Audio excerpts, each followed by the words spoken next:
National media बहुत कुछ cover कर रहा है, पर शायद पंजाब में आई बाढ़ उनको दिख नहीं रही। और आप जी। कमाल देखिए कि पंजाब के लोग फिर भी हिमाचल में मदद करने जा रहे हैं, उस हिमाचल में जहां पे मणिकर्ण गुरुद्वारा साहिब के ऊपर अटैक किया था हिमाचल के लोगों ने। मूसेवाले के एक गाना था सिद्धू मूसेवाले का, तो गौरव आर्या ने एक वीडियो कर डाला था कि कब नाप ली आपने दिल्ली। इस बंदे का चलो इसका आर्मी का रिकॉर्ड बताते हैं थोड़े शब्दों में, आप ज्यादा समझ जाना। जैसे इसकी टुकड़ी बॉर्डर एरिया पे लगती थी, ये ज्यादा दारू पी के मेडिकल का बहाना बना के मेडिकल में जाता था।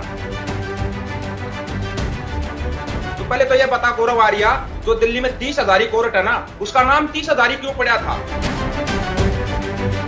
तो फौजी साहब ये एक किस आइडियोलॉजी पे चल रहे हैं, कौन इनके पीछे ताकते हैं, या फिर ये अकेले हैं? नेशनल मीडिया में अचानक से कोई बंदा इतनी जल्दी नहीं आता। एक बागेश्वर पापा है, 80% हिंदू है इस देश के, भारत देश के अंदर, फिर उसको अलग से हिंदू राष्ट्र चाहिए, उसके ऊपर कोई एनएसए नहीं लगेगा। उनके अंदर एक संयुक्त पंजाब भी एक रियासत थी, जो अलग से अपना एक देश था, जिसके अंदर प्रधानमंत्री होता था। अफगानिस्तान तक राज था, लाहौर राजधानी थी संयुक्त पंजाब की। इंद्रजीत निक्कू वहां पे जाते हैं तो बागेश्वर बाबा ने बयान दिया कि सिख जो है वो सनातन धर्म की फौज बनने के लिए ही पैदा हुए। जो तुम मुस्लिमों का विरोध कर रहे हो ना, तुम आराम से नमाज पढ़ते अगर सिख गुरु ना होते तो। आजकल गोदी मीडिया पे एक न्यूज मिली हुई है, कोई सीमा हैदर करके लड़की आई है पाकिस्तान से, उसकी उम्र 22 साल है। पहला झूठ। नमस्कार, भारत डेली टीवी देख रहे हैं आप, मैं करण हांडा। आज बात करेंगे पंजाब हरियाणा की और भारत की। पंजाब और हरियाणा दो ऐसे सूबे हैं, दो ऐसी स्टेट्स हैं जो कि पूरे भारत की सियासत को हिला सकती हैं। इस बात का प्रमाण मिला किसानी आंदोलन में, फार्मर प्रोटेस्ट में। कैसे दो स्टेट्स ने लीड करा, बाकी ने फॉलो करा, और आखिर में जो फैसला था वो पीएम मोदी को लेना पड़ा। आज जो स्थिति है उस पर बात करेंगे। पंजाब हरियाणा में फ्लड्स हैं, पंजाब हरियाणा के साथ साथ दिल्ली में फ्लड्स हैं, पर ऐसे ही फ्लड्स या फिर ऐसी ही एक बाढ़ सियासत में भी चल रही है। लगातार पंजाब में कुछ लोग खालिस्तान की मांग कर रहे हैं, तो वहीं पे भाजपा भी पंजाब पे नजर बना के बैठी है कि कैसे यहाँ की सियासत में वो आगे बढ़ सकते हैं। तो मेरे साथ आज इन सभी मुद्दों पे सरगर्म रहने वाले शख्स साबका फौजी भी हैं। दीपक फौजी जी का स्वागत करता हूं मैं। सबसे पहले स्वागत है सर, बहुत बहुत स्वागत है। धन्यवाद आंडा साहब। तो जैसे कि मैंने कहा, पंजाब और हरियाणा दोनों जब एक साथ हो गए तो पूरी जो देश की सियासत थी वो इनके इर्द गिर्द घूमने लगी। अभी भी बहुत कुछ हो रहा है। सबसे पहले फ्लड्स की बात कर लेते हैं। नेशनल मीडिया बहुत कुछ कवर कर रहा है, पर शायद पंजाब में आई बाढ़ उनको दिख नहीं रही। दिल्ली वाली दिख रही है और स्टेट्स की दिख रही है। इसका क्या कारण है फौजी साहब? देखिए, पंजाब को ना बहुत पहले से मैं बताता आया था, पंजाब है हरियाणा है, कहीं पे गलत काम हो जाओ तो पंजाब हरियाणा का नाम बड़ी जल्दी आ जाता है, इसमें कोई दो राय नहीं है। लेकिन जैसे ही पंजाब या हरियाणा में कुछ गलत हो रहा है, सरकार कुछ अच्छा नहीं कर पा रही है, वो कभी नहीं दिखाया जाता। अभी ये शुरुआत करते हैं कहां से, हिमाचल में बाढ़ आ गई, उत्तराखंड में बाढ़ आ गई, फिर पहुंच जाते हैं दिल्ली में बाढ़ आ गई। अरे भाई, बीच में पंजाब भी था, जिसमें बाढ़ का सबसे ज्यादा नुकसान फिलहाल पंजाब में हुआ है। और आप जी। कमाल देखिए कि पंजाब के लोग फिर भी हिमाचल में मदद करने जा रहे हैं, उस हिमाचल में जहां पे मणिकर्ण गुरुद्वारा साहिब के ऊपर अटैक किया था हिमाचल के लोगों ने, जिन्होंने बोला था कि हम निशान साहब का झंडा नहीं लगाने देंगे गाड़ियों के ऊपर, जबकि पूरी दुनिया को पता है कि निशान साहब का झंडा है क्या, जिसको कि ये गोदी मीडिया दूसरे टाइप पे दिखाती है। लेकिन एक देश कनाडा है, जहां पर अगर पालकी साहिब निकलती है ना, तो राष्ट्रीय ध्वज को नीचे डाउन कर दिया जाता है। एक वो देश है जो सम्मान करता है निशान साहिब का, एक हमारे देश में निशान साहिब के झंडे को पता नहीं कौन सा निशान समझा जाता है। अरे ये वो निशान साहिब का झंडा है जिन्होंने सबसे पहले किसानों को उनकी जमीन का हक दिलवाया था। ये बात शायद ही कोई जानता होगा। हम आंदोलन करते हैं, किसान आंदोलन भी है, सब कुछ है, लेकिन निशान साहिब जो थे वो सबसे पहले किसानों को उनकी जमीन का हक दिलवाने वाला है ये निशान साहिब। आज तक फौजी किसी को साहब, नहीं पता था। यही निशान साहब की बात करें तो एक गौरव आर्या करके हैं, आप ही के जैसे, वो भी एक साबका फौजी भी हैं, पहले फौजी रह चुके हैं। तो उनका भी बयान बड़ा आता है कि निशान साहब की आप बात कर रहे हैं कि इन्होंने किसानों को जमीनें दिलवाई थी। तो मूसेवाले के एक गाना था सिद्धू मूसेवाले का कि दिल्ली कई बार जीत के छड़ी है, पंजाबी में बोल रहा हूँ, कि दिल्ली को तो कई बार जीत के छोड़ा है, उस गाने के लफ्ज थे। तो गौरव आर्या ने एक वीडियो कर डाला था कि कब नाप ली आपने दिल्ली भाई, कब जीत ली आपने दिल्ली, खुद खुद को क्यों झूठ बोलते रहते हो। तो गौरव आर्या की गर्मी को लेके आप कैसे देखते हैं कि वो उनकी देखिए, प्रेजेंस क्या ऐसे है? गौरव आर्या जो अचानक से एकदम से लाइमलाइट में आता है ना, अचानक से हम्म, आया ये बंदा, इस बंदे का चलो इसका आर्मी का रिकॉर्ड बताते हैं थोड़े शब्दों में, आप ज्यादा समझ जाना।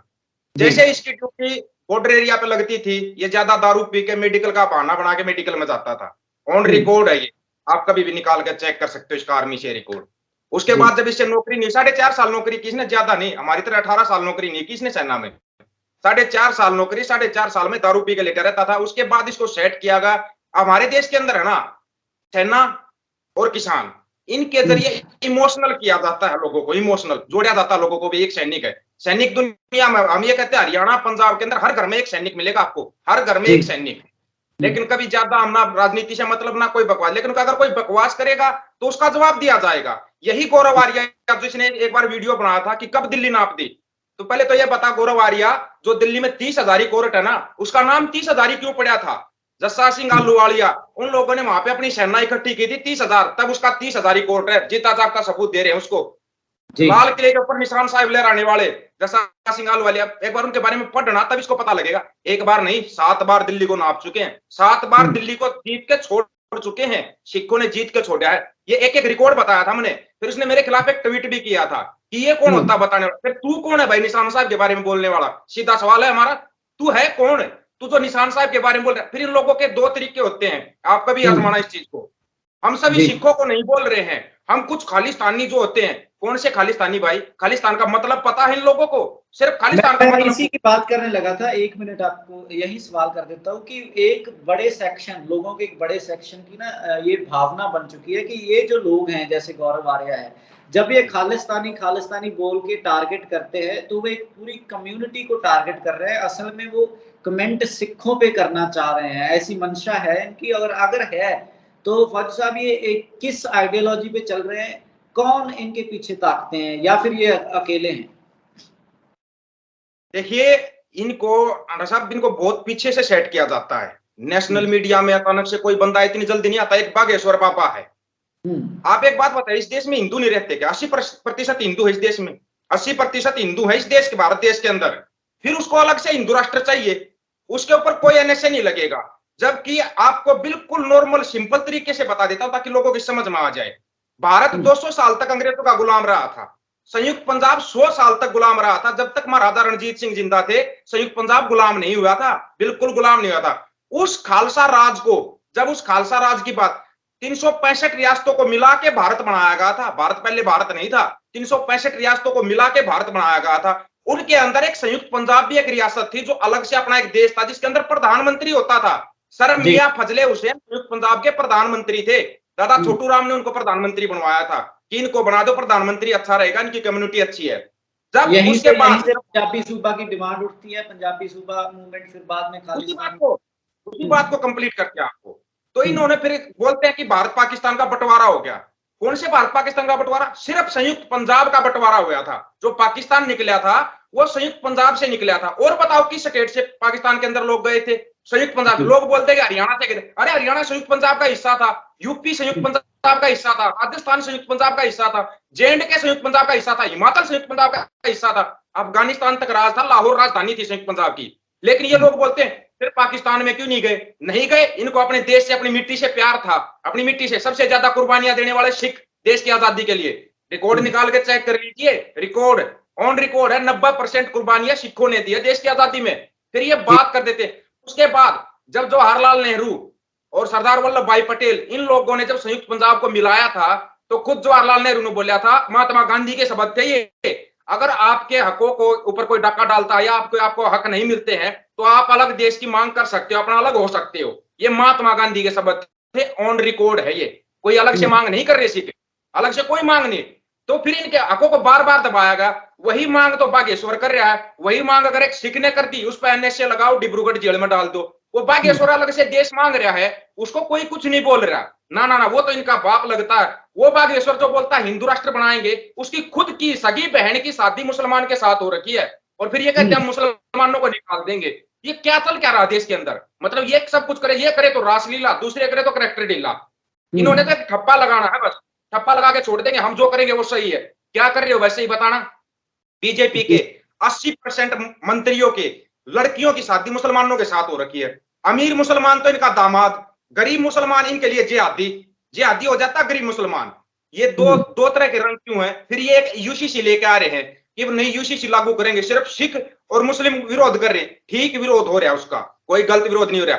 ये चाहते हैं, डायरेक्ट वे बोल नहीं सकते कि सिखों की पगड़ी और कृपाण उतरवाना चाहते हैं। ये यूसीसी ला के इस पर डायरेक्ट अटैक करना चाहते हैं संस्कृति के ऊपर, संस्कृति और धर्म पे। क्या सिविल कोड की बात होती है तो बेसिकली जैसे एक देश एक भाषा थी, तो ये चाहते हैं कि हर धर्म एक ही जैसे कानून की पालना करे। तो आनंद मैरिज एक्ट है सिखिज्म में, क्या फिर वो भी लागू नहीं रहेगा? ऐसा है, अभी भी लागू नहीं है वो। हिंदू मैरिज एक्ट के तहत शादियां होती हैं पंजाब सिखों की, क्योंकि जो आंध्र कार्ज मैरिज एक्ट है ना, उसको लागू करवाने के लिए बोला था सिखों ने, उसका तो इनके पास कोई जवाब नहीं था। ऊपर से यूसीसी लेके आए एक देश एक कानून। हम मान जाएंगे कि ये एक देश एक कानून बनाना चाहते थे, बिल्कुल मान जाएंगे। अगर ये बागेश्वर को जेल के अंदर डाल ले, एनएसए लगाकर डिब्रूगढ़ जेल में डालो, वो भी तो अलग देश की मांग कर रहे हैं ना। जो अलग देश की मांग करता है, जो दूसरे धर्मों को गालियां देता है, उन सबको एनएसए लगाकर जेल के अंदर डालो, फिर हम मानेंगे एक देश एक कानून। ये नहीं कि एक देश अनेक कानून। मंत्रियों के लिए अलग कानून, बाबाओं के लिए अलग कानून। जो हक सच की बात करता है उसको कुचल दो, दबा दो, उसको उठाकर जेल में डाल दो। ये कौन सा एक देश एक कानून है? आम आदमी पार्टी की सरकार है, तो सीएम भगवंत मान ने बोला कि हम जल्द से जल्द कोशिशें कर रहे हैं, हमारी वकालत भी हमने शुरू कर दिया, आनंद मैरिज एक्ट जल्द से जल्द लागू करवाएंगे। वहीं पे दिल्ली में बैठे इनके मंत्री बयान दे देते हैं कि हम सैद्धांतिक तौर पे भाजपा के साथ हैं सिविल कोड लागू करवाने के लिए। तो ये कैसी राजनीति हो रही है? आम आदमी पार्टी का स्टैंड कैसे देखते हैं आप इस सब में? अभी तक आज तक जितनी भी पार्टी आई, चाहे वो कांग्रेस आई है, चाहे अकाली आई है, चाहे और मिली जुली सरकारें आई पंजाब में, उन्होंने इतना पंजाब का घाण नहीं किया जितना घाण ये आम आदमी पार्टी करके जाएगी। ये क्लियर लिख लेना इस चीज को। भगवंत मान कोई पंजाब का मुख्यमंत्री नहीं है, ये बात हम सरेआम कर रहे हैं। बिल्कुल भगवंत मान को हमारे सामने लिया, उसके सामने कह सकते वो पंजाब का मुख्यमंत्री है ही नहीं। वो तो एक रोबोट बिठा रखा है। पंजाब का मुख्यमंत्री अरविंद केजरीवाल है, एक बार नहीं 10 बार सामने आ चुका है। पंजाब के अंदर पावर जो चड्ढा के हाथ में ना, भगवंत मान के हाथ में है ही नहीं। वो खाली एक रोबोट बिठा रखा है, भगवंत मान के हाथ में कुछ भी नहीं है। अगर भगवंत मान यही भगवंत मान लोगों के बीच में घूमता था, अब इसको 1200 सीआरपीएफ के सैनिक साथ लेकर घूमता है अपनी सुरक्षा के लिए। पंजाब पुलिस के किसी भी उसको जवान को अपनी सुरक्षा में नहीं रखता ये बंदा, किसी को भी नहीं। क्या बात, इसका भरोसा उठ गया क्या पंजाब के लोगों से? पंजाब के लोगों के बीच में नहीं जा रहा है, बस सेल्फी लेकर दिखा देता, बाढ़ में ये कर दिया कर दिया। गारंटी है आम आदमी पार्टी के किसी भी मंत्री ने, पंजाब के अंदर बाढ़ आई है, कहीं किसी भी क्षेत्र में जाकर अगर एक भी काम किया हो आज तक, तो दिखा दो, हम बिल्कुल इनको मान लेंगे बहुत अच्छी सरकार है। उसके बाद आइए इस बात वायरल हो रही है, मंत्रियों की फोटो वायरल हो रही है, पर लोग बोल रहे हैं ये भी कैमरा जीवी हैं, कैमरा टीम साथ लेके एक कहीं पौधा उठा रहे हैं, कहीं कोई पेड़ गिरा है उसकी टहनी उठा रहे हैं, असल में सेवा नहीं कर रहे, लोगों को मदद नहीं दे रहे।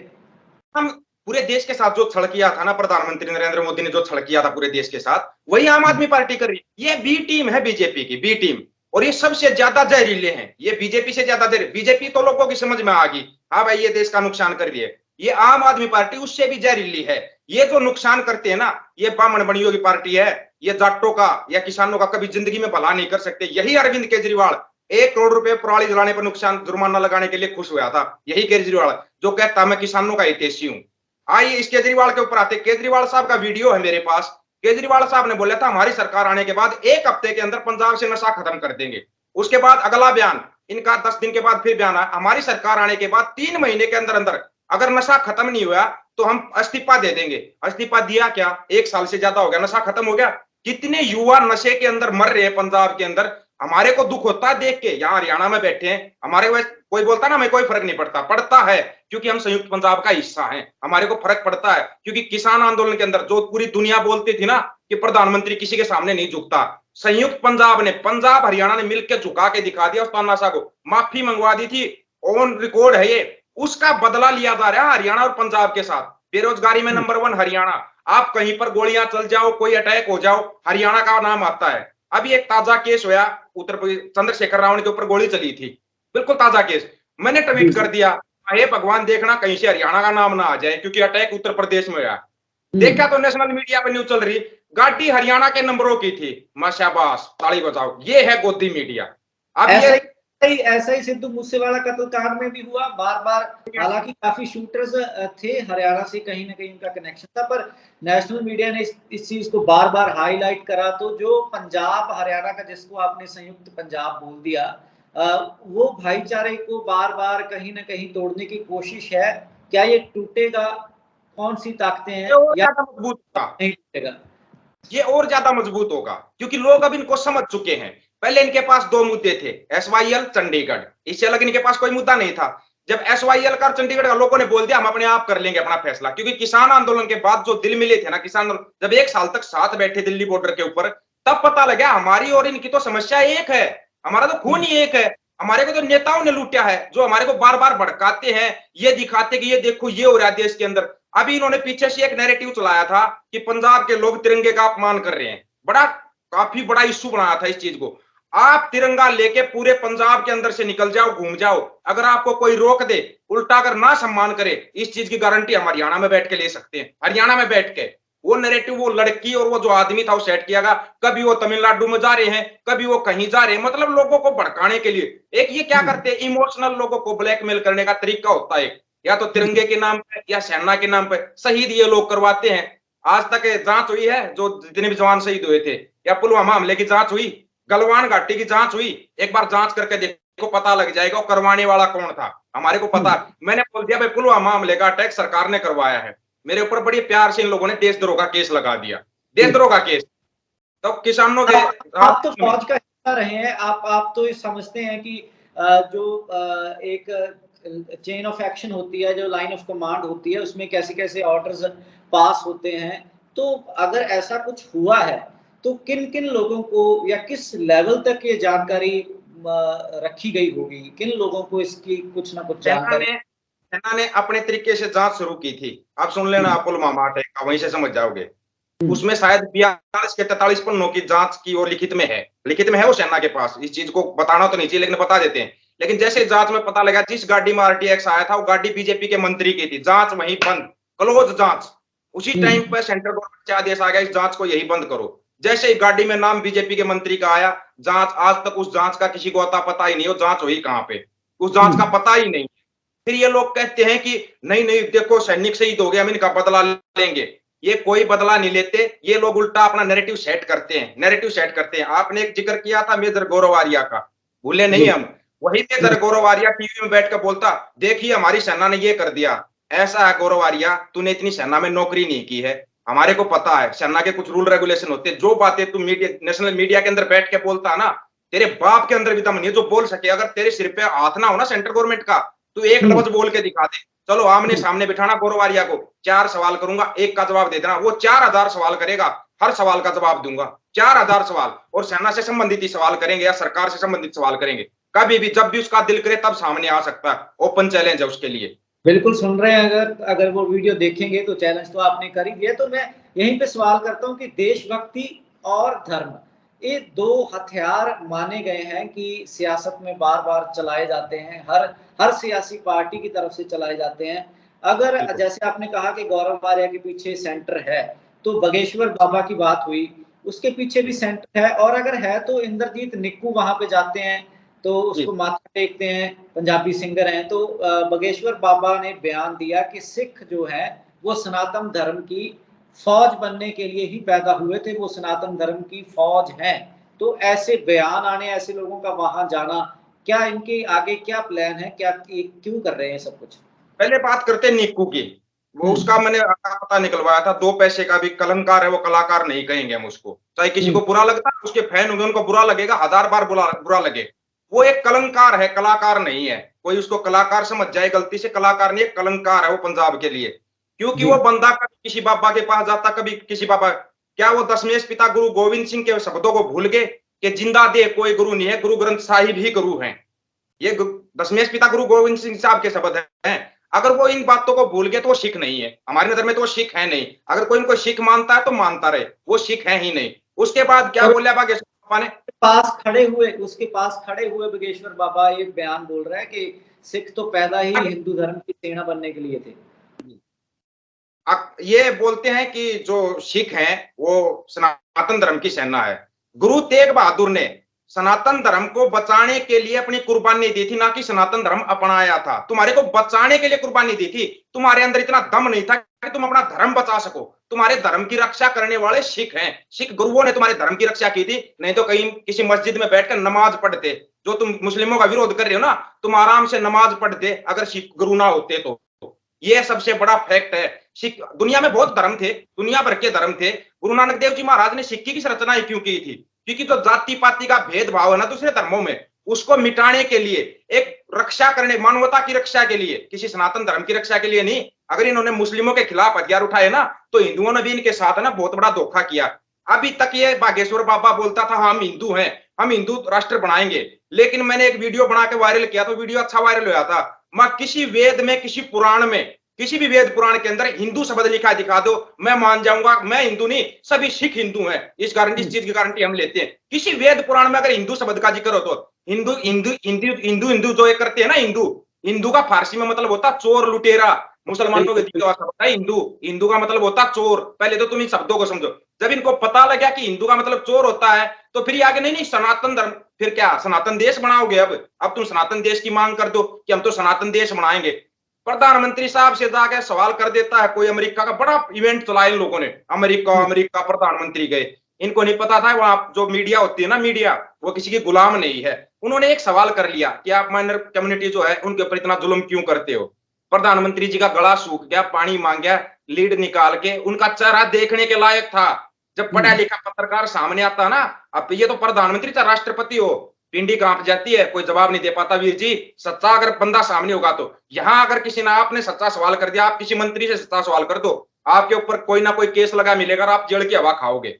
इसी इसी किस्से पे व्हाइट हाउस ने बाद में बयान भी जारी करा, क्योंकि उस पत्रकार पर बार बार इन्होंने जो सपोर्टर्स थे, जो कह लें कि जो आईटी सेल है उनकी तरफ से गाली गलौज किया गया उस पत्रकार को। उसके बाद वॉल स्ट्रीट जर्नल की वो पत्रकार थी, बाद में व्हाइट हाउस की तरफ से उनके सेक्रेटरी ने बयान जारी करा कि हमारे देश की पत्रकार को ऐसे मत बोलो वरना हम कार्रवाई करेंगे, ये बर्दाश्त नहीं किया जाएगा। तो इससे भी तो भारत की छवि को चोट पहुंची। असली छवि को चोट तो अब पहुंची है। एक डेलीगेशन सेट किया गया था अमेरिका की तरफ से, जाइए भारत का दौरा कीजिए और पता कीजिए भारत में चल क्या रहा है। फिर इन्होंने मना क्यों कर दिया अमेरिका की डेलीगेशन को वीजा देने से? नहीं नहीं, हम दूसरे देशों का हस्तक्षेप नहीं चाहते अपने देश के अंदर। क्यों? क्योंकि वो लोग सच्ची रिपोर्ट बनाते हैं। बीबीसी ने एक डॉक्यूमेंट्री बनाई थी गुजरात के ऊपर, उसका बैन लग गया था। बीबीसी के दफ्तरों के ऊपर छापे मार दिए थे ईडी के, उसी ईडी का जो इन्होंने मैन हेड बना रखा था। अभी सुप्रीम कोर्ट का कल ही आदेश आया है कि ये तो फर्जी था, ईडी का मैन हेड फर्जी। कमाल हो रहा, लोगों की आंखें बंद हैं। ईडी क्या जो मतलब विपक्ष पार्टियों पर छापे मार रही थी, कोई सच बोल रहा था उस पर छापे मार रही थी, ठीक है, कोई पत्रकार अगर सच्चाई दिखा रहे थे उसके ऊपर केस लगा देते। हर चीज देश के अंदर फर्जी चल रही है। अगर सही ढंग से जांच हो, पहली बात तो हम जांच करवाएं कहां पे? क्योंकि सुप्रीम कोर्ट के जो बड़े बड़े जज हैं उन्होंने एक बार नहीं 1000 बार बयान जारी किया कि सरकार हमारे को काम नहीं करने दे रही, काम नहीं करने दे रही, लेकिन लोगों की आंखें नहीं खुलती। लोगों को एक अफीम सुंघा दी जाती है धर्म के नाम की, मुस्लिम मार देंगे। कितने परसेंट मुस्लिम हमारे देश के अंदर? 80% हिंदू, वो तो खतरे में आ जाते हैं।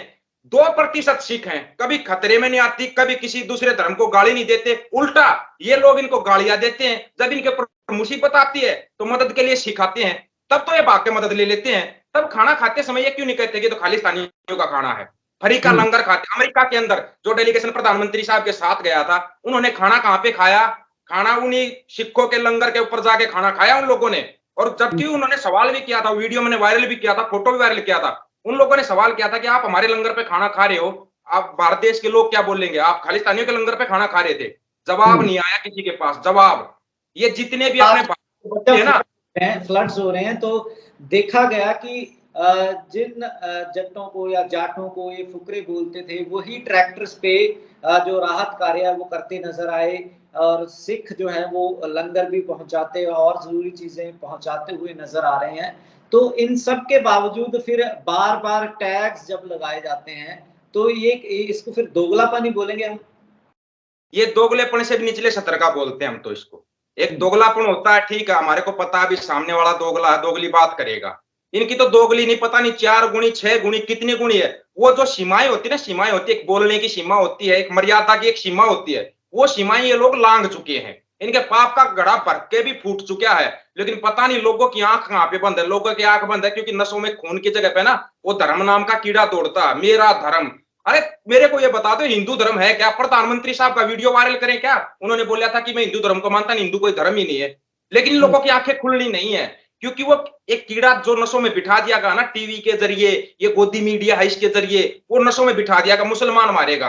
कौन सा मुसलमान? आजकल गोदी मीडिया पे एक न्यूज मिली हुई है, कोई सीमा हैदर करके लड़की आई है पाकिस्तान से, यहाँ पे पबजी खेलते। वो 5वीं फेल लड़की है और बोलती पाकिस्तान से आई हूँ। ध्यान से सुना वीर जी इस बात को। 5वीं फेल, वो बोलती 27 साल मेरी उम्र है। उसका मैंने वीजा है ना, वीजे का फोटो डाला हुआ अपने पेज के ऊपर, उसकी उम्र 22 साल है। पहला झूठ। दूसरा झूठ, वो बोलती है वो 5वीं फेल है।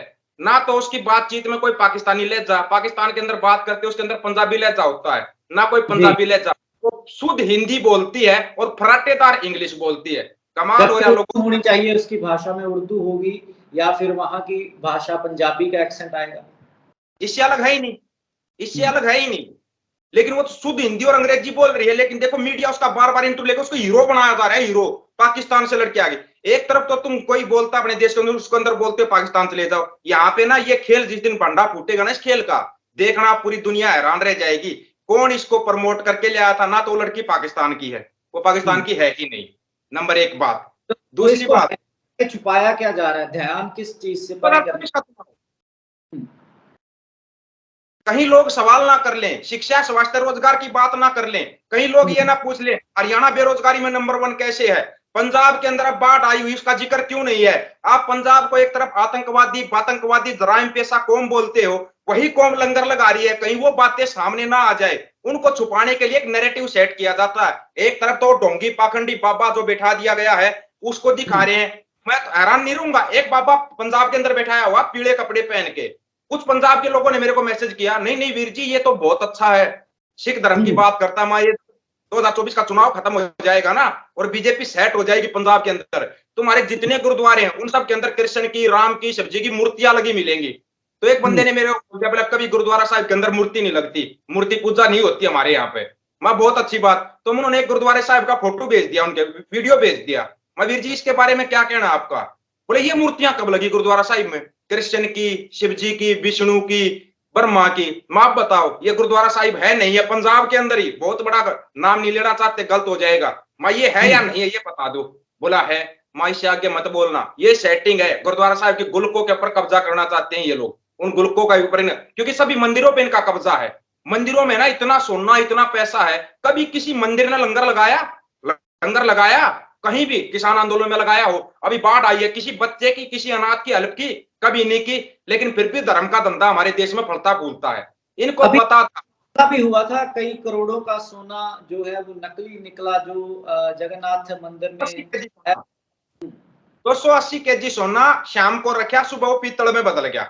उसके बाद पीतल में बदल गया, जांच होगी तो जांच में कौन फंसेगा? मंदिर के पुजारी, वो पाखंडी फंसेंगे। पाखंडियों के सिवाय कोई गर्भगाह के अंदर जाता नहीं, वहां तो किसी को जाने की परमिशन नहीं। तो उन पाखंडियों ने फिर पीतल के ऊपर सोने का लेप करना शुरू किया। वो वीडियो वायरल हो गया अचानक से। अभी तक उनके ऊपर कोई कार्रवाई हुई नहीं हुई। लेकिन फिर पाखंड का धंधा, जैसे अभी एक कावड़ का सिस्टम चला हुआ है। मैं तो हैरान हूं कि सिख लोग भी कावड़ लाने लगे। आपको भी नहीं पता होगा, सिख कावड़ लाने लगे। कितना मतलब धर्म का ये धंधा नशों में बिठा दिया गया है। ये एक जो बहुत, या ये मत समझना कि ये 5 7 10 साल से हुआ है।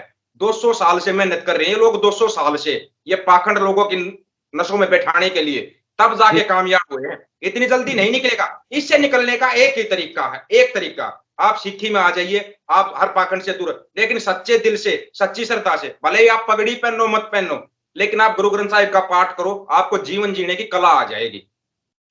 अगर ये इस धर्म के हथियार से बच जाए कोई, तो फिर नफरत का हथियार होता है जिसमें बार बार एक कौम को टारगेट किया जाता है। तो सवाल अभी भी उठ रहे हैं कि बाढ़ आई है जब, कि पंजाब डूबा है या उसको डुबाया गया है, क्या इसको रोका जा सकता था बाढ़ को?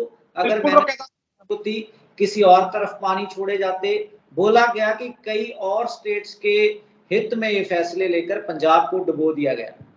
हिमाचल के हित का फैसला हर पंजाब को डुबोया जा रहा है, और राजस्थान वाली नहर अभी भी खाली पड़ी, पानी उसमें छोड़ा जा सकता था। दूसरी बात, मुख्यमंत्री भगवंत मान साहब एक गांव में जाकर दौरा कर रहे थे, तो वहां के लोगों ने बोला कि हमने प्रशासन से परमिशन मांगी थी, अगर इस मिट्टी को 2 महीने पहले उठा दिया जाता तो हमारे गांव में पानी नहीं आता। बोला प्रशासन पानी आने के बाद परमिशन दे रहा, अब मिट्टी कैसे उठेगी, मिट्टी कैसे उठेगी? उन सवालों से बच के भाग रहे हैं ये लोग, सवालों से बच के भाग रहे, जानबूझ के ये खेल खेला जाता। अब सबको पता था कि आंदोलन होने वाला है, पंजाब की जनता जाग चुकी है, अब उस पानी वाले खेल में फंसा दिया कि लोग आपस में एक दूसरे की मदद करते रहो, ये लोग ऐसे करते रहेंगे। अब इसमें 2-3 महीने निकल जाएंगे, क्योंकि 2-3 महीने से पहले तो पानी नहीं उतरेगा, कोई रास्ता है नहीं, सरकार कुछ कर नहीं रही, प्रशासन कुछ कर नहीं रहा, लोग एक दूसरे की मदद करने में लगे हुए हैं। ऊपर से जो बाहरियों को, जिनको ये भगवंत मान साहब अपना वोट बैंक समझता है, जो प्रवासी मजदूर हैं, वो घरों में चोरियां कर रहे हैं, क्यों नहीं दिखा रहा कोई नेशनल मीडिया उनको? अब दिखाओ, ये तो प्रवासी चोरियां कर रहे हैं घरों के अंदर, लोगों को अपनी जान के लाले पड़े हुए हैं, ये चोरियां करने में लगे हुए हैं। नुकसान कई हजार करोड़ का हो चुका है, लेकिन वो पंजाब के लोगों का हुआ है, भगवंत मान का नहीं हुआ है। भगवंत मान की घरवाली तो है ना, 4 लाख डॉलर की तो अंगूठी पहनती है, एक अंगूठी 4 लाख डॉलर की। अब पैसे आप लगा देना कितने वो बनेंगे। तस्वीर हाल ही में वायरल की गई, हालांकि उसकी कोई पुष्टि तो नहीं हो पाई, पर वो एक जैसी लग तो जरूर रही हैं अंगूठियां, जिसका कीमत जिसकी $4 लाख। जी, सच्चाई है ये सच्चाई है। चलो आपको एक खास बात और बताते हैं जो कोई भी नहीं बताएगा। भगवंत मान साहब की घरवाली, इनके 3 साल पहले के ट्विटर अकाउंट चेक करना, आप तो डिलीट कर दिया उसको। 3 साल पहले ये वो मतलब हिंदू राष्ट्र बना रही थी, 3 साल पहले आरएसएस जिंदाबाद लिखती थी अपने ट्विटर अकाउंट पे। उसके बाद 1.5 साल पहले इसने आम आदमी पार्टी जिंदाबाद लिखना शुरू कर दिया। और फिर भगवंत मान साहब इलाज के लिए गए तो इनका बोलते हैं भाई इनकी शादी कार ये सब कुछ हो गया। मतलब कमाल की दुनिया है, दुनिया ये नहीं देखती भाई। सही बोला था सिद्धू मूसेवाले ने, सानू साडा पिछोकड़ ते साडा लाना दे दो, हमारे को नहीं चाहिए जो पगों में सिर फंसा रहे हैं, हम इनसे दूर हैं, बिल्कुल दूर होना चाहते हैं। ये लोग हमारा नुकसान कर रहे हैं, बहुत ज्यादा नुकसान कर रहे हैं, और ये नुकसान तब तक होता रहेगा जब तक हर एक आदमी नहीं जग जाता है। क्योंकि ये नेताओं का ना, हर चीज, कोई भी चीज अगर अचानक से लाइमलाइट में आती है ना, उसका पिछोकड़ उसी टाइम पे चेक कर लो, नहीं तो लोग डिलीट कर जाते हैं बड़ी जल्दी। अगले साल इलेक्शन है, तो जी अमृतपाल है और कई मुद्दे हैं, जैसे मैं बॉर्डर एरिया से हूँ, जलालाबाद से हूँ, ये फाजिल्का बॉर्डर के पास पड़ा है।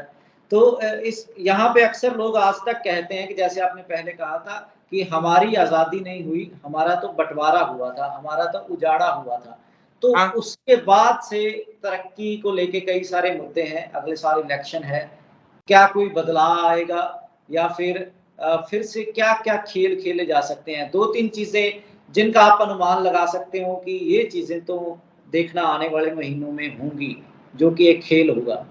दोबारा से इमोशनल किया जाएगा पंजाब की जनता को, इमोशनल किया जाएगा। एक बाबा पहले सेट कर दिया है, हो सकता है उससे पहले अमृतपाल सिंह को बाहर ले आएंगे और ये दिखाएंगे कि देखो या तो बीजेपी लेके आई है, या हो सकता है आम आदमी पार्टी प्रमोट करेगी भगवंत मान साहब लेके आए हैं, बीजेपी प्रमोट करेगी कि बीजेपी उसको बाहर लेके आई, क्योंकि बहुत लोगों का जुड़ाव है अमृतपाल के साथ।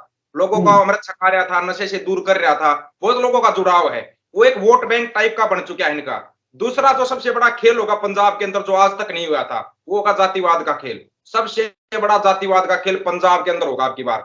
कुछ लोगों ने मेरे को बोला था ये कैसे होगा, आप उस अरविंद केजरीवाल जी का वो बयान सुनिए, जब उनकी सरकार बनी थी तो उन्होंने क्या बोला, हमारी सरकार में उप मुख्यमंत्री दलित होगा। पंजाब के अंदर, पंजाब के अंदर कब से दलित नॉन दलित चलने लगा, कब से? सभी सिख है, सिख है। सही बोल रहे हैं, आज तक कभी ऐसा हुआ नहीं पंजाब में, जात की राजनीति कभी नहीं हुई, पुरजोर तरीके से तो नहीं। वीडियो है, शुरुआत कर चुके थे ये लोग, और मैंने तभी बोला था। उसके बाद हजारों वीडियो आए कि ये जो पंजाब के जट हैं ये हमारे को मार रहे हैं, हम दलित हैं, ऐसे हजारों वीडियो दिखा सकता हूं, और दिखाए है मैंने। उसके बाद ये खेल चला था। अब ये खेल है ना विकराल रूप ले चुका है, विकराल रूप। जातिवाद चलेगा पंजाब के अंदर, इससे बचना है। दूसरा, पंजाब को जानबूझ के भड़काया जाएगा खालिस्तान के नाम पे। छोड़िए आप खालिस्तान, हमें हमारा खालसा राज दे दीजिए भाई। महाराजा रणजीत सिंह का जो खालसा राज है ना, उसकी बात करो, खालसा राज की बात करो, ये वहीं पे खत्म है, कंडम हो जाएगा। इनका जो प्रोपगंडा चला हुआ ना, अगर उसको कंडम करना आप लोगों को, तो आप खालसा राज की बात कीजिए। खालसा राज की बात क्यों नहीं हो रही? हाँ, अमृतपाल सिंह को बोल रहे थे ये भिंडरेवाला की लाइन पर चला हुआ है, तो फिर आनंदपुर साहब का मत्ता कहां पे गया? अमृतपाल ने कभी जिक्र ही नहीं किया उस चीज का, क्यों नहीं जिक्र किया? बस खालिस्तान खालिस्तान। उसी दिन मैंने बोला था कि अमृतपाल फंस गया, मीडिया की चाल में फंस गया अमृतपाल, और उसको फंसाया गया, फंसा दिया उसको। आनंदपुर साहब के मत्ते का कहीं पर जिक्र नहीं आया, कहीं पर भी जिक्र नहीं आया। अगर उसका जिक्र होता, ये खालिस्तान का मुद्दा उठा ही नहीं सकते थे, लेकिन वो जिक्र किया ही नहीं गया। पंजाब के लोगों को सावधान होना पड़ेगा। मोहाली के अंदर मोर्चा लगा हुआ है, उससे ध्यान हटवाने के लिए बार बार अलग अलग प्रोपगंडे चलाए जा रहे हैं पंजाब के अंदर। उनसे बचो, पहले मोहाली मोर्चे को मजबूत करो, सबसे पहले जत्थेदार भाई जगतार सिंह हवारा को बाहर लेके आओ, उसके बाद पंजाब में सुधार होगा, नहीं तो उससे पहले सुधार बहुत मुश्किल है। एक आखिरी आखिरी सवाल करूंगा। प्रवासियों की बात होती है जो यूपी बिहार से आते हैं पंजाब में काम करने के लिए। एक प्रवास पंजाब से कनाडा, अमेरिका, यूरोप में हो रहा है, एक इन स्टेट से पंजाब की तरफ हो रहा है। तो हाल ही में सोशल मीडिया पर काफ़ी मूवमेंट चली कि इनको भगाओ। आगे से कुछ चैनल्स ने प्रवासियों का इंटरव्यू करा तो उन्होंने कहा कि पंजाब तो हमारे बिना चल ही नहीं सकता, हमने तरक्की करी है। तो ये सारी डिबेट को कैसे देखते हैं आप? क्या वाकया ही पंजाब फिल्में को बनाई गई थी, ये नकली फिल्में बनाई गई थी। आज से नहीं, 50 साल से प्रवासी आकर पंजाब के अंदर, क्योंकि पंजाब सदा से विदेशों में जाते रहे हैं, पंजाब के युवा बाहर देशों में ज्यादा रहा है पंजाब, तो वहां पे प्रवासी रहते थे, आज तक कभी नहीं हुआ। लेकिन ये झाड़ू सरकार जब से आई है, तब से प्रवासियों का भी जिक्र उठ गया, तब से जातिवाद का जिक्र भी उठ गया। यही वो खेल है जो आपको समझा रहे थे। आपको पता है ना, एक वो पत्रकार फंसा था जो मणिपुर को बदनाम कर रहा था कि मणिपुर के अंदर से भगाया जा रहा है, प्रवासियों को भगाया जा रहा है। ये नकली फिल्में बनाई जाती, स्टूडियो के अंदर बैठ के कुछ कलाकार पकड़े जाते हैं और वो फिल्में बनाते हैं, वो ऐसी फिल्में बनाते हैं। आप देखो टिकटॉक के ऊपर पूरी दुनिया में चला हुआ, प्रवासी जो बिहारी हैं वो बोलते हैं हम पंजाबी लड़कियों से शादी करेंगे, कुछ नहीं है, वो कुछ नहीं करते। ये खाली सोशल मीडिया के ऊपर निर्भर है, आप उसको किस तरीके से देखते हो वो आपके ऊपर डिपेंड करता है। ऐसा पंजाब में कुछ भी नहीं है, प्रवासी आज भी रहते हैं पंजाब के अंदर, लेकिन कुछ लोगों को भेजा जाता है, वहां पे सेट किया जाता है। जैसे किसान आंदोलन के अंदर लोगों को सेट किया गया था ना, ऐसे सेट किया जाता है। आप अगर आप उस सेटिंग का एंगल चलाया जाता है मुस्लिम कम्युनिटी के खिलाफ, वैसा कुछ हो रहा है, वैसा कुछ क्रिएट करने की कोशिश है जी। अब ये बिल्कुल क्रिएट किया जाएगा, और मैं 3 साल से कहता हूं इनका टारगेट ही पंजाब है। अगर ये पंजाब को दबा लेंगे ना, गारंटी है, मैं लिख के दे सकता हूं अंडा साहब आपको, पूरे देश के अंदर अगर किसी के अंदर ताकत हो आंदोलन करने की तो करके दिखा दे, बिना पंजाब के नहीं कर सकता कोई माइका लाल दुनिया में किसी के अंदर। तो भारत के अंदर तो ताकत नहीं है सिवाय पंजाब के, अगर कोई आंदोलन करके दिखा दे तो, क्योंकि ये वहां पर ना एक सिस्टम है, सिस्टम के तहत आंदोलन उठता है। ये जो किसान आंदोलन इतना बड़ा हुआ है ना, बिना पंजाब के जिंदगी में, अब करके दिखा दो आंदोलन। अब क्या सभी मांगे पूरी होगी? किसानों की नहीं हुई ना, किसी की भी मांग पूरी नहीं, लेकिन आंदोलन करके ही नहीं सकते बिना पंजाब के। लेकिन जब उस पंजाब के ऊपर मुसीबत आती है तब मदद के लिए कोई नहीं आता। हैरानगी होती है हमारे को भी ये देख के, अरे भाई पंजाब सबके लिए आवाज उठाता, सबके लिए लड़ता है, उसी पंजाब का फिर बदनाम किया जाता है। पंजाब सिखों ने आज तक किसी धर्म के बारे में गलत नहीं बोला, सभी धर्मों की बाणियां हैं गुरु ग्रंथ साहिब के अंदर। हमारे को दिखा दो ना किस धर्म के अंदर ऐसा है कि सभी धर्मों की बाणियां हो, दिखा दो हमारे को।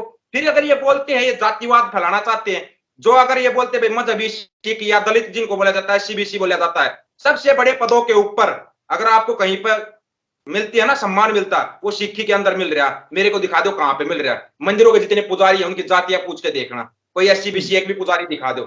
जितने बड़े बड़े जज हैं, बड़े बड़े पद हैं, उनके ऊपर कोई एससीबीसी दिखा दो।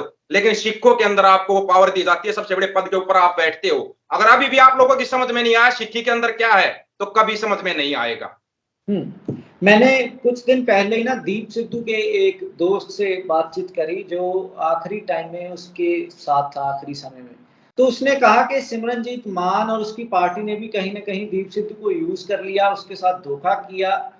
कैसे देखते हैं आप दीप सिद्धू को, कैसे देखते हैं सिमरनजीत मान को? क्योंकि तब बड़ी चर्चाएं छिड़ी, पहले दीप सिद्धू को बीजेपी का एजेंट बोला गया, फिर बाद में वो जो है इसके लिए प्रचार करता है श्रोमणी अकाली दल अमृतसर के लिए, फिर अचानक एक मौत हो जाती है। लोग जो होते हैं ना, राजनीतिक लोग जो होते हैं वीर जी, किसी के सगे नहीं होते, कभी किसी के सगे नहीं होते। इस चीज को आप आजमा लेना, कभी भी आजमा लेना। ये आपको तब तक यूज करेंगे जब तक आपके अंदर थोड़ा बहुत दम खम होगा, आपको यूज करेंगे, उसके बाद थरो कर देंगे, आपका कहीं पे जिक्र भी नहीं करेंगे।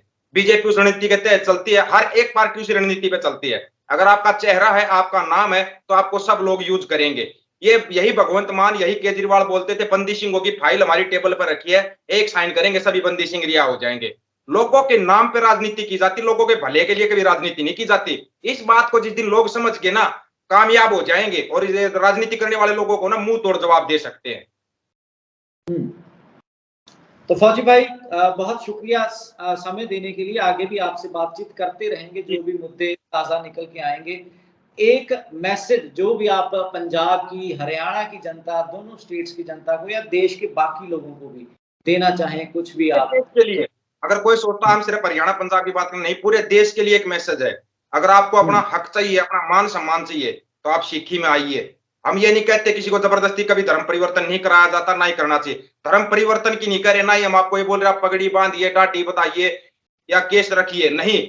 लेकिन एक बार आप सिक्की का अनुसरण करके देखिए, 1 साल 2 साल, अगर आपको कुछ समझ में आता है तो ही समझना, नहीं तो है ना उसके बाद बिल्कुल आप छोड़ देना। आप जिस धर्म में रहना चाहते हो रहिए, उस जिस चीज को आप अनुसरण करना चाहते हो कहिए, लेकिन एक बार आप ना सिखों को पूरे तरीके से पढ़ के देखिए, सिक्खी को पूरी तरीके से समझ के देखिए। आपको अगर जीवन जीने की कला ना आ जाए, ये जातिवाद, ये धर्म का, ये सारा जहर आपके दिल से निकल जाएगा। एक बार सिक्खी को 2 साल तक अनुसरण करके देखिए सिक्खी का, आपको जीवन जीने की कला आ जाएगी। जो ये धर्म खतरे में आता है, कभी जातिया ना, किसी का धर्म खतरे में है ना कोई जाति खतरे में है, सिर्फ इन नेताओं की कुर्सी खतरे में है। जिस दिन देशवासी इस बात को समझ गए ना कि हमारा भाईचारा खराब किया जा रहा है, हमारे को आपस में लड़वाया जा रहा है, इन चीजों से बचो।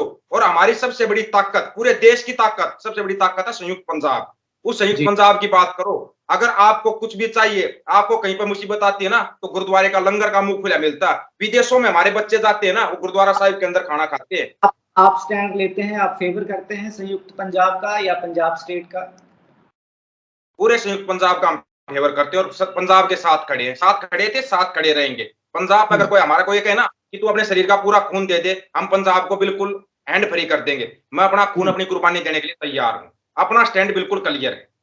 एक एक सवाल सिद्धू मूसेवाला, क्योंकि जी। बड़ा नाम था, आज तक उसके अराउंड पॉलिटिक्स हो रही है, बड़ी सारी चीजें हो रही हैं, माँ बाप कह रहे हैं कि इंसाफ नहीं मिला। क्या लगता है सिर्फ वो गैंगवार थी या उसके अलावा भी कुछ और पत्ते खेले गए? सिर्फ सिर्फ गैंगवार थी, सिर्फ फिरौती का मामला था या कुछ और कारण थे? आज नहीं, तक क्यों नहीं हो रहा? सिर्फ गैंगवार नहीं था ये। कुछ लोगों के अंदर है ना एक कुदरती एक हुनर होता है वीर जी, एक हुनर जो कुदरत देता है, जिसको हम अकाल पुरख कहते हैं, कोई भगवान कहता है, कोई गॉड कहता है। एक हुनर देता है कुदरती। वो एक कलम का योद्धा था, उसको कलम का बहुत बड़ा धनी था। आगे क्या होने वाला है, नेता हमारे साथ क्या करे, देखो उसने कितनी पहले लिख दिया था, लिख रखा था। वो कलम का धनी था, और कलम की चोट है ना तलवार की चोट से ज्यादा घातक होती है। नेताओं ने इस बात को समझ लिया था कि ये बंदा तुम्हारा फ्यूचर खराब कर देगा। अगर लोगों ने इस बंदे को समझ लिया तो समझो नेताओं की खाट खड़ी होगी। पूरी जितनी राजनीतिक पार्टियां थी सभी शामिल है सिद्धू मूसेवाला के उसमें, उसका कत्ल करवाने में। सिर्फ हम किसी एक पार्टी को नहीं करे, सभी पार्टियां शामिल है, सभी नेता शामिल है उसके अंदर। सिर्फ किसी एक बंदे को, इस बंदे ने उसको मारा नहीं, सभी राजनीतिक पार्टियों ने मिलकर उस बंदे को मारा है। एक ऐसे कलम के धनी योद्धा को खो दिया गया। पंजाब की कलम टूट गई थी जिस दिन सिद्धू मूसेवाला चला गया था। पंजाब की आवाज खत्म हो गई थी जिस दिन दीप सिद्धू को मारा गया था। पंजाब की जवानी खत्म हो गई थी जिस दिन संदीप नांगलिया को मारा गया था। ये 3 चीजें पंजाब की इन लोगों ने खत्म कर दी थी। आप भी बड़े सरगर्म रहते हैं, कई सारे मुद्दों पे बात करते हैं। कभी किसी तरीके का कोई खतरे का एहसास होता है कि आपको भी कहीं ना कहीं कोई टारगेट? किसी का दिल नहीं तोड़ना चाहिए। अगर हमने ये बात कह दी हमारे साथ क्या क्या तसीदे हुए हैं, तो है ना जो आवाज उठाने की सोच रहे हैं ना, बहुत से युवा बोलते हैं हमारे को प्रेरणा मिलती है। हम किसी की प्रेरणा नहीं, भाई कुछ नहीं होता हमारे साथ, कोई कर सके इतना किसी में दम नहीं। लेकिन हाँ, चाहे जिंदगी 1 दिन की हो, चाहे 4 दिन की हो, चाहे 40 साल की हो, जीना तो हक सच की आवाज के लिए, जमीर को जिंदा रख के जीना। शरीर का मरना मौत नहीं है, जमीर का मरना मौत है। जमीर को मत मरने देना। जमीर अगर आपका जिंदा है ना, आप एक रोटी कम खा लेना, लेकिन अगर आपका जमीर जिंदा है ना, लोग आपके सामने नजरें नहीं उठा सकते। नजरें नीची हो जाएगी जिसका जमीर मरा हुआ। अगर नजरें उठा के चलना है, शान से चलना है, तो जमीर को जिंदा रख के चलो। जी, शुक्रिया फौजी भाई साहब, फिर से बातचीत करते रहेंगे जो भी मुद्दे होंगे। और जुड़ने के लिए धन्यवाद। भारत डेली टीवी जो दर्शक देख रहे हैं, आप भी सारी विचार के बारे में जो भी बातचीत हुई, इसके अराउंड जो भी आपके विचार होंगे कमेंट सेक्शन में रख सकते हैं। भारत डेली टीवी को सब्सक्राइब करें, फॉलो करें। धन्यवाद।